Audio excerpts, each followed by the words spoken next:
ఆగండమ్మా.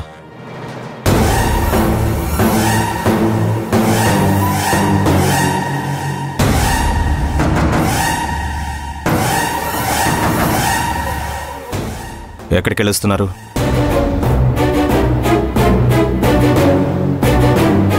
మాట్లాడరేంటి?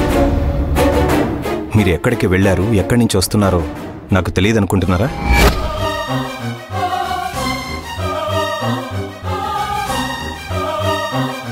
రాఘవ, అది అమ్మా, నిజాలు మాత్రమే చెప్పండి, అబద్ధాలు చెప్పొద్దు.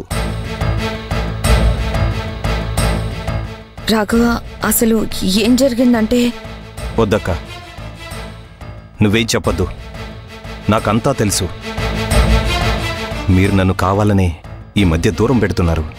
ఇప్పుడు మీతో పాటు శౌర్య కూడా. అయ్యో అన్నయ్య, అలాంటిదేం లేదు. వద్దు శౌర్య, మీరు రోజు రోజుకి నన్ను పరాయి వాళ్ళలాగా చూడటం మొదలు పెడుతున్నారు. ఆ విషయం నాకు అర్థమవుతుంది. అసలు ఏం మాట్లాడుతున్నావు రాఘవ? మేము నిన్ను పరాయి వాళ్ళలాగా దూరం పెట్టడం ఏంటి? మరి అది నిజం కాకపోతే మీ ముగ్గురే గుడికెందుకు వెళ్ళారక్క?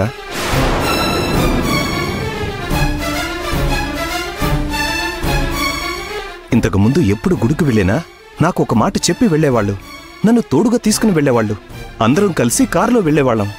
కానీ ఇప్పుడు కనీసం నాకు ఒక మాట చెప్పకపోగా నాతో మాట్లాడకుండా సైలెంట్గా వెళ్ళిపోవాలనుకుంటున్నారు. అయ్యో, అదేం లేదురా. నిజమే, మేం గుడికి వెళ్ళాం. కానీ నిన్ను దూరం పెట్టాలనే ఉద్దేశంతో కాదు. నువ్వేదో హోటల్ టెన్షన్లో ఉన్నావని నిన్ను డిస్టర్బ్ చేయలేదు. మేం ముగ్గురం వెళ్ళి అంతా మంచి జరగాలని దేవుడికి దండం పెట్టుకుని వచ్చాం. అంతేకాని మేమేమి నిన్ను దూరం పెట్టలేదురా. అలాంటి ఆలోచన మా మనసులో ఎప్పుడూ రాదు. నీ మనసులో కూడా నువ్వు రానివ్వకు. అవునన్నయ్య, నువ్వంటే మాకు ఎంత ఇష్టమో నీకు తెలుసు కదా. అలాంటి నిన్ను మేమెందుకు దూరం పెట్టాలనుకుంటాం? అక్క అమ్మ చెప్పిందంతా నిజం.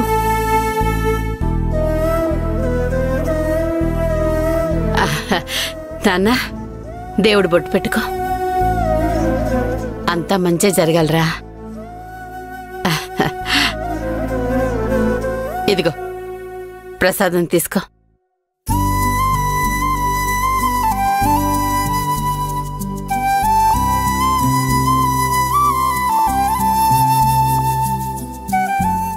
సారీ అమ్మా,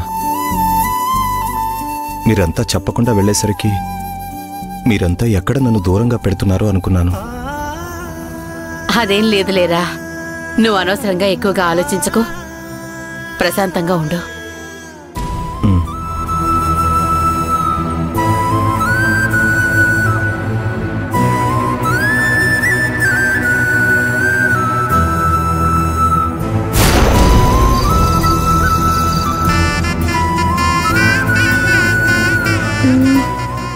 తినడానికి ఏం చేయమంటారండి?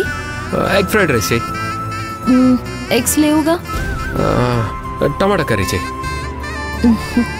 టమాటాలు కూడా లేవు. ఏమున్నాయి? ఇంట్లో ఉల్లిపాయలు తప్ప ఇంకేమీ లేవు. మరి ఆ విషయం ముందే చెప్పుంటే బయట నుంచి ఏదో ఒకటి తెచ్చుకునే వాళ్ళం కదా భూమి. మర్చిపోయానండి, ఉన్నాయనుకున్నాను.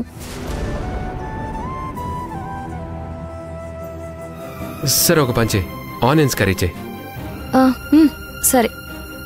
అమ్మా, ఏంటమ్మా ఈ టైంలో వచ్చారు? ఏం లేదు, ఇవాళ మా ఇంట్లో ఒక చిన్న ఫంక్షన్ చేసుకున్నాము.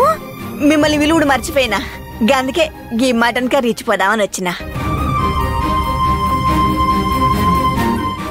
మీరు అన్నం అయితే తినలేదు కదా ఇంకా? లేదు, ఇప్పుడే కర్రీ చేసుకోబోతున్నాం. అమ్మయ్యా, అయితే కరెక్ట్ టైంకే వచ్చినన్నమాట. గీ టైంలో ఏం చేసుకుంటారులే గాని గీ మటన్ కర్రీ తీసుకొని చాలా మంచిగా వచ్చింది.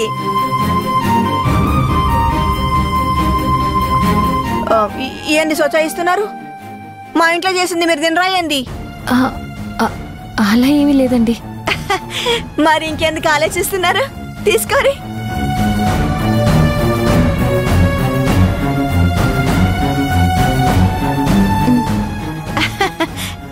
మంచిది, వెళ్ళొస్తానమ్మా. సరే, వెళ్ళొస్తా బాబు. ఈ దుర్గమ్మ పిల్లికి కూడా బిచ్చం పెట్టదు. అలాంటిది ఎప్పుడు చూసినా ఏదో ఒకటి తెచ్చిస్తుంది. ఇంత రాత్రిపూట మటన్ తెచ్చిస్తుంది. ఏదో మిస్టరీ ఉంది. లాభం లేకపోతే దుర్గమ్మ ఏ పని చెయ్యదు కదా. అవునవును, దీనికి ఏదో కదుంది. అందుకే ఇంత బాగా చూసుకుంటుంది. ఏమైంది దుర్గమ్మ గారికి? మన మీద ఎక్కడ లేని ప్రేమ చూపిస్తోంది. అదే నాకు అర్థం కావట్లేదు.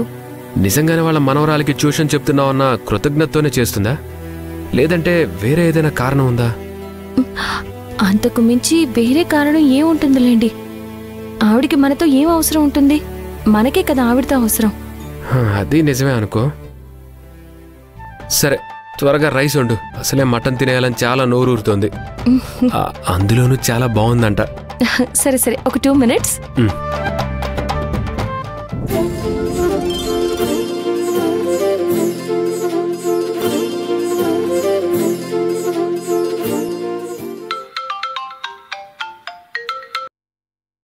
చెప్పండి. సారు, మీరు చెప్పినట్టే మీ బిడ్డకి మటన్ కర్రీ ఇచ్చొస్తున్నా సారు. చాలా థ్యాంక్స్ అండి. మా అమ్మాయిని మీ అమ్మాయిలాగా చూసుకోండి. నేను ఇచ్చానని తెలిస్తే వాళ్ళు ఏం తీసుకోరు కాబట్టి ఏం చేసినా గానీ మీరు చేసినట్టే ఉండాలి. నాకంత అర్థమైంది సారు. నేను చూసుకుంటా కదా.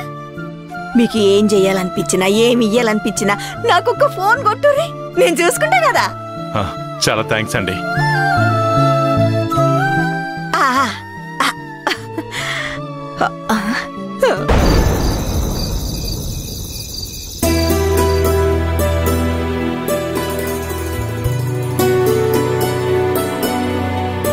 అమ్మేది? అమ్మ లోపలే ఉందక్కా. అదేంటి, తినడానికి రమ్మని పిలవలేదా? పిలిచానక్కా, రావట్లేదు.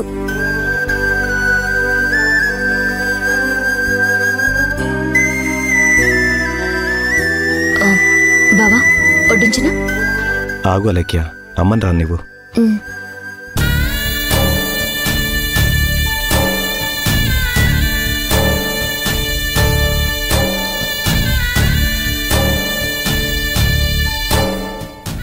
అమ్మా, ఏంటమ్మా, ఎందుకు ఏడుస్తున్నావు?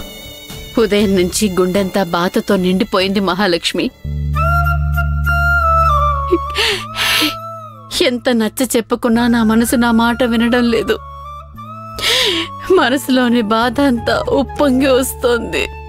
మాధవ్ గురించి ఆలోచిస్తున్నావా? ఆలోచించకుండా ఎలా ఉంటానే? ఇంట్లో ఎవరి పుట్టినరోజైనా మాధవ్ ఉంటే ఎంత కళగా ఉండేది. అన్ని వంటలు వాడే చేసేవాడు. ఎవరిని వేలు పెట్టనిచ్చేవాడే కాదు. పైగా ఇల్లంతా డెకరేషన్ చేసి కేకులు తీసుకొచ్చి చాలా హడావిడి చేసేవాడు.